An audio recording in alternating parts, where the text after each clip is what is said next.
अस्सलाम वालेकुम नाजरीन, मैं हूं आपकी होस्ट ज़ोया काजी और आप देख रहे हैं अलसादिया तिब्बी फाउंडेशन के प्लेटफॉर्म से मुझे।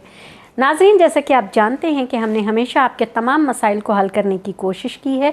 आज भी हम जिस मसले का हल लेकर आपके पास आए हैं वो कुछ लोगों के सवालात हैं। कुछ कपल्स ने हमसे पूछा कि अगर सेक्सुअल एक्टिविटी के दौरान खातून खड़ी हो जाती है या बैठ जाती है और सारा मादा जो है वो जो मनी है वो वापस बाहर आ जाती है, तो इससे क्या हमल ठहर जाता है। तो मैं आपको इसकी डिटेल अभी बताती हूँ। उससे पहले आप हमारे चैनल को लाइक करें, शेयर करें, सब्सक्राइब करें, बेल आइकन का बटन दबाएं ताकि ऐसी इन्फॉर्मेशन दूसरों तक भी पहुँच सके। तो आते हैं अपने टॉपिक की तरफ। बहुत सारे लोगों का ये कहना है कि अगर आप पोजीशंस चेंज करते हैं या सेक्सुअल एक्टिविटी के बाद फ़ौरन उठ के बैठ जाते हैं या खड़े हो जाते हैं, शावर लेने चले जाते हैं या वॉशरूम जाते हैं, तो उससे हमल नहीं ठहरता।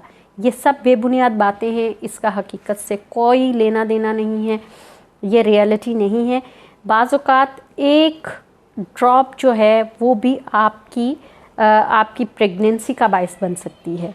इससे इस चीज़ का कोई लेना देना नहीं है कि वो जनाब आप कहें कि खड़े होने से सारा मादा बाहर आ गया तो उससे प्रेगनेंसी नहीं हो सकती है। क्यों नहीं हो सकती? क्योंकि जो स्पर्म्स होते हैं, जो जेंट स्पर्म्स होते हैं, मनी के जो स्पर्म्स हैं, वो बहुत ज़्यादा एक्टिव होने की वजह से समटाइम वो हरकत करता हुआ बच्चेदानी में चला जाता है, जो उसके बच्चेदानी में जाकर ठहर जाता है, जो कि प्रेगनेंसी का बायस बनता है। इसलिए ज़रूरी नहीं है कि अगर आप ये कहें कि इससे प्रेगनेंसी नहीं हो सकती, हो जाती है समटाइम। आपने जैसे कि मैंने पीछे एक वीडियो अपलोड किया था इसी चीज़ से रिलेटेड कि जब आप सेक्सुअल एक्टिविटी में बिज़ी होते हैं और बहुत सारे लोग ये चाहते हैं कि अभी प्रेगनेंसी कंसीव नहीं करनी, तो वो डिस्चार्ज जो है वो बाहर करते हैं। डिस्चार्ज बाहर करने के से उनको लगता है कि शायद मतलब अब प्रेगनेंसी नहीं होगी, लेकिन उनको ये नहीं पता चल रहा होता कि सम टाइम एक ड्रॉप भी जो अंदर रह जाता है और उसके बाद वो बाहर डिस्चार्ज करते हैं, तो वो ड्रॉप भी कभी कभार उनकी प्रेगनेंसी का बायस बन जाता है। तो इससे बहुत सारी गलत फहमियाँ भी पैदा होती हैं कि बहुत सारे लोग कहते हैं लो मैंने डिस्चार्ज बाहर किया था, ये प्रेगनेंट कैसे हो गई, ये हो गया। क्योंकि बहुत सारे मुआशरती जो हमारे फैलाव हैं वो सामने आ जाते हैं। वो कहते हैं जी ये सम टाइम तो कई फैमिलीज़ में ये कहा जाता है ये बच्चा तो हमारा है ही नहीं। तो ये मैं आपको बता दूं कि ये गलत फहमियाँ, ये मिसअंडरस्टैंडिंग्स, छोटी छोटी सी जो बेबुनियाद बातें हैं, इनको अपने दिल में, अपने दिमाग में, अपने घर में जगह ना दें। इससे आपकी अपनी पूरी लाइफ डिस्टर्ब हो सकती है।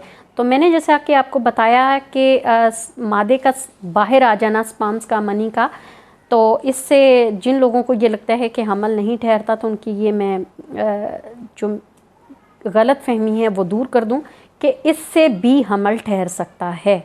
तो ये बेबुनियाद बातें जो हैं, ये मनगढ़ंत बातें हैं कि इससे कुछ नहीं होता, उसको अपने जहन से निकाल दें। एक्चुअल रीज़न यही है कि इससे हमल ठहर सकता है और इसके चांसेस भी ज़्यादा होते हैं। कोई इतना बड़ा इशू नहीं है कि चांसेस नहीं हो सकते। कि इसको मतलब जिनकी विजाइना हेल्दी है, जिनके स्पर्म ज़्यादा एक्टिव हैं, उनके तो 70% चांसेस होते हैं कि वो कंसीव कर लेते हैं। अदरवाइज़ अगर आप इसमें डिफरेंट किस्म के प्रिकॉशंस लेना चाहते हैं तो वो अलग मैटर है। लेकिन इस मसले से रिलेटेड जो बात थी वो मैंने आपको क्लियर की है। उम्मीद है नाजरीन आपको हमारा प्रोग्राम पसंद आया होगा। दुआओं में याद रखिएगा, अपना बहुत सारा ख्याल रखिएगा। अल्लाह हाफिज़।